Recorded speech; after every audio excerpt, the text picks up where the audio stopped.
right, we are live this morning. Thanks to all of you who come out. Thanks to you who view the streams. We appreciate your support. Pray that you have had a blessed week in the Lord. We're looking at the book of Isaiah, chapter 49. Of course, I was made aware today, I'd kind of known, I think, before as well, that today is Grandparents' Day, the first Sunday after Labor Day, and thank the Lord for all the grandparents in this world. A lot of them are big influences in their grandchildren's life. Some of them have even raised their grandchildren and are many times babysitters, and thank the Lord for all of the grandparents in the world. We're not going to focus too much on that this morning, though I do think we could definitely draw some parallels, as the passage that we're talking about this morning has to do with the standard among the Gentiles. The standard among the Gentiles. Let's look at it here. We're going to start off actually with the verse that talks about this, and then we'll begin to go to the verses on both sides of verse number 22, because verse 22 is where the title of the message comes this morning, where God says that he will lift up mine hand to the Gentiles. Here's what it says. Isaiah chapter 49 and verse 22 says this: Thus saith the Lord God, Behold, I will lift up mine hand to the Gentiles, and set up my standard to the people, and they shall bring thy sons in their arms, and thy daughters shall be carried upon their shoulders. Here's an interesting thing. Now, you do have to understand the surrounding context to understand what is going on here. This is in the nation of Israel. This is during the time of the prophet Isaiah. At that time, Jesus has not come yet, and for the most part, the Jewish people were the main partakers of being the children of God. Now, we do see certain instances where the Gentiles were brought into the Jewish congregation. Think exactly, for example, Ruth, who we mentioned last week. She was a Gentile that married a Jewish man and then chose to follow the Jewish religion. There was also Rahab during the time that the spies went into the land of Jericho, who saved their lives and hid them and then let them out by a scarlet thread. That is an amazing story. There are also another instance with the land of Gibeon, where the Gibeonites disguised themselves and set up a peace treaty, basically, with Israel. It's an interesting story. They bring in like moldy meat, and they put old shoes on their feet, like they've came from a long way away. And the Israelites agreed to make a treaty with them, and really it was a nation that was very close to them, right there in the land of Canaan. And of course, the Gibeonites are brought in. They are used as servants, but they're brought into the congregation of Israel. So before, as Isaiah is writing this, there are very, very few people from the Gentiles that are in the worship of God. Except for that, now God says, I'm going to open it up to the Gentiles, which is wonderful for you and I and every one of us. Now, he does say very specifically that he wasn't going to forget his people, but he said he was going to lift up a standard to the people. We look at it, and now we're able to see the prophecy of Isaiah come to fruition. Because we know that Jesus came into the world. And the amazing thing about it is that the entire plan of salvation is basically brought together because of the Gentiles. You say, well, what do you mean by that? Well, it's very interesting. The Roman Empire that rose to power put a lot of things in place that would allow things to be the perfect place for Jesus to come into the world. You know what they did? They built lots of roads. If you look at the Roman Empire, it was amazing. They built roads all over the place. They made travel a lot easier. They also had conquered a lot of the world. They had taken over, and so a lot of people spoke the same language. There was basically the three primary languages in the Roman Empire were Latin and Greek and of course Hebrew, which was the language of the Israelites. But Latin and Greek were the primary languages, so people spoke a similar language. That's why we know that the Bible, the New Testament, is written in Greek. It was a well-known language. There was also a few other things. There was an established government system. All right, there was Herod and Pontius Pilate, and I bring them up because the Bible mentions them in the book of Acts. It says that in the one of the prophecies in Psalms that's repeated in Acts was that the kings of the earth would stand up, that the rulers would be gathered together against the Lord and against his Christ. And here it said it happened. Herod, Pontius Pilate, the Gentiles, all the people, they were gathered up against the Lord Jesus. But it was all set in place because of a government system that the Gentiles had set up. And of course, even the Jewish people were not able to condemn someone to death. And yet, Pontius Pilate makes that determination in judgment, even though he said that he found no fault. He agrees to allow the Jews to crucify Jesus. And so the whole plan comes together, but it opens up everything. All of a sudden, the New Testament comes in, and we see the fulfillment of Isaiah's prophecy that the standard was now made for the Gentiles. Now, I want to go back and look at the verses before because there's a crossover that's happening, and we need to look at this. So let's look at Isaiah chapter 49 and verse number 20. All right, Isaiah chapter 49 and verse 20. We're going back just a couple verses, and here's what it says. It says, "The children which thou shalt have, after that thou hast lost the others, shall say again in thine ears, the place is too strait for me. Give place to me that I may dwell." So here God's beginning to set up this standard. He's talking to the people of Israel in this verse. And here there's kind of a in-between thing happening here. Israel is coming out of Babylon according to Isaiah's prophecy. Israel's coming out of Babylon. This whole thing's coming to an end. They're going back to their land. Now they've lost children in this. It says now they're having children that are in this free portion where they're no longer in this bondage anymore. And they're saying life is difficult. You know, and I think this is something that we really need to think about this morning. Because I feel like a lot of things that were happening during Israel's oppression is really happening in America today. America was a place of great awakening. Thank the Lord. There has been about 2 or 3 great awakenings. God moved. But now we're coming into an area where it's been a long time, really, since the last real spiritual awakening in America. Now, there was obviously an interesting revival that happened in Asbury College. I think it was about 3 or 4 years ago. There's been some interesting revivals here and there, but for the most part, there's not been any great awakenings for quite a while. And so, it's interesting when you begin to think about time. We're in 2024 this morning. Now, for the younger people, it's probably not so hard to think about time. You know, they can think about, maybe 2010, 2015, 14 years ago or so. But if you talk to someone like myself or someone around my age, and you ask them about 30 years, I seen an interesting post from my cousin who said that somebody mentioned to her 30 years, and immediately in her mind it went back to like the 1970s, You're thinking, 30 years ago, the 70s.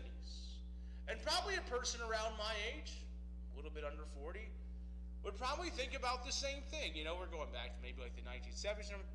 But really, 30 years ago is 1994. The 1970s is 50 years ago. We're far removed from that. I know my mother got saved around 1971, which is now 53 years ago or thereabouts. Of course, she's went on and passed on.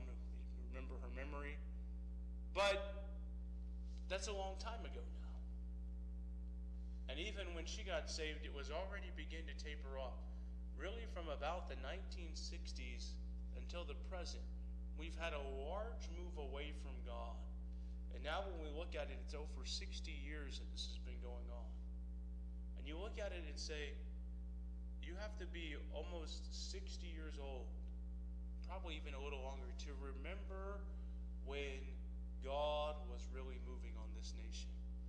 And I think there are a lot of people now that are raised in the church and that they just don't remember seeing these kind of things.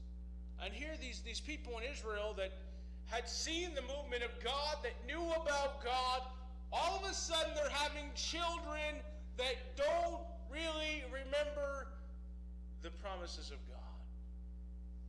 Their mother and father, they perhaps have heard the stories from their parents or their grandparents, and I talked about right at the beginning this being Grandparents' Day.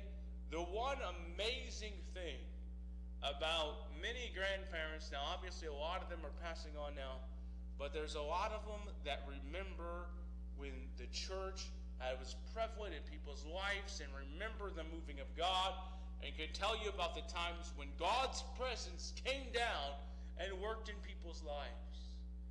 But those are becoming fading memories. And there are a lot of people that don't even have that memory. A lot of grandparents now that really weren't part of the church themselves. And so we're beginning to lose. And they're beginning to say the place is too strict, trying to figure out what church is. I seen another thing from a fellow that I went to high school with, who was talking about churchified Christians and how that, people judge people by attendance in church. But really attendance in church is an important thing. The important thing to remember God, to come to Him. We have an interesting thing going on in our society, and it's the large effect that streaming has had on society. Now, I thank the Lord for allowing us to be able to stream messages and people can listen, especially those that can't get out. But what we have going on is a large departure away from the church. And this is what it was happening in Israel. There had been such a departure. Now they were having children. They're trying to remind them about the things of God. Now look what it says in verse number 21. This is Isaiah chapter 49 and verse 21. Here's what it says. It says, "Then shalt thou say in thine heart, Who hath begotten me these, seeing I have lost my children, and am desolate, a captive, and removing to and fro, and who hath brought up these? Behold, I was left alone. These where had they been?" And here comes what people are thinking. This is what they're thinking. Where's God at? Where's God at? Where's my help at? What's going on in life?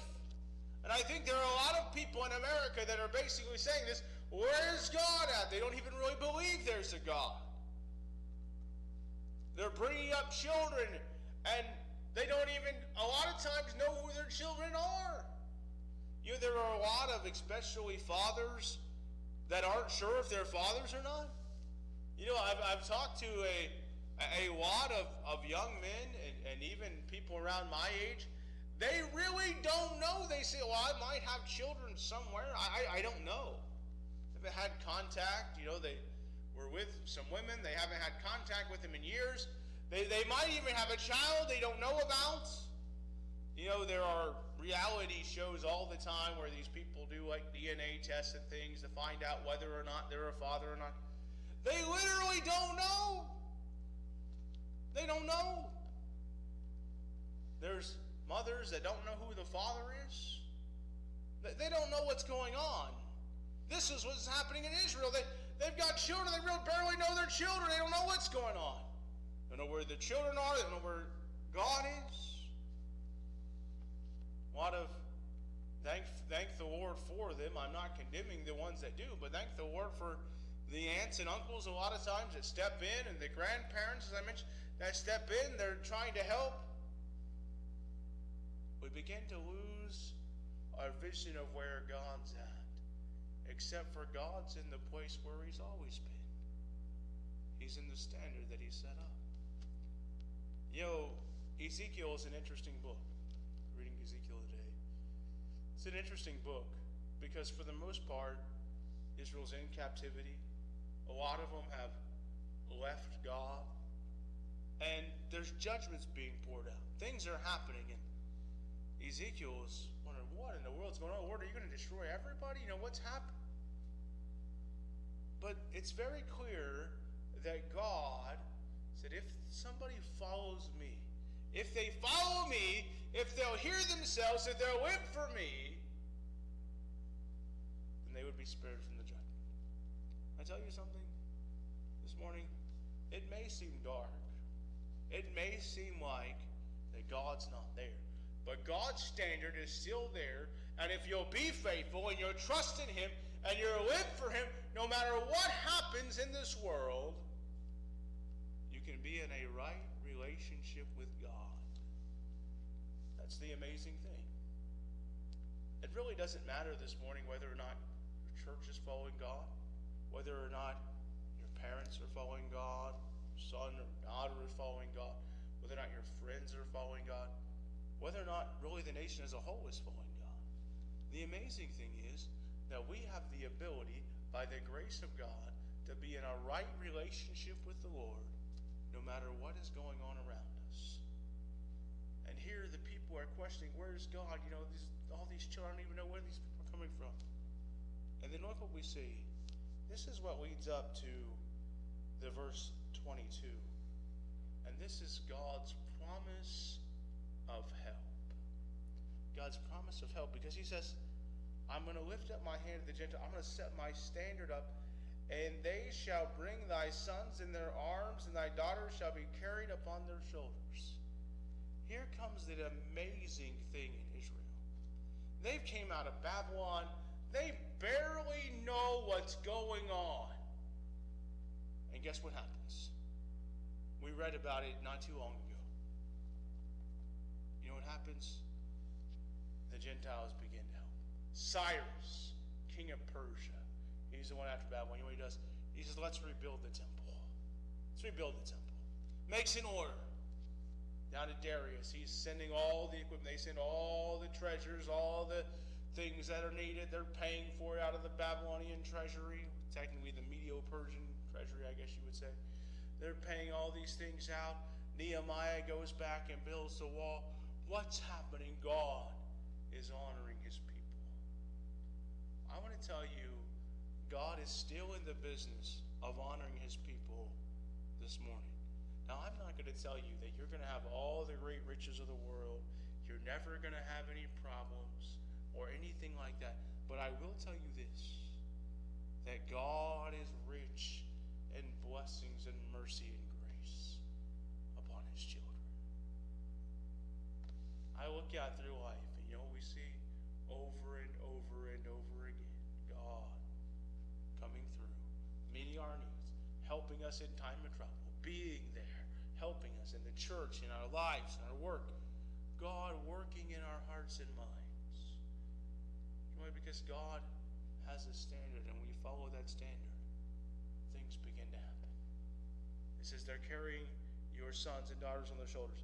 It says in verse 23, and kings shall be thy nursing fathers, and the queens thy nursing mothers. They shall bow down to thee with their face toward the earth, and lick up the dust of thy feet, and thou shalt know that I am the Lord.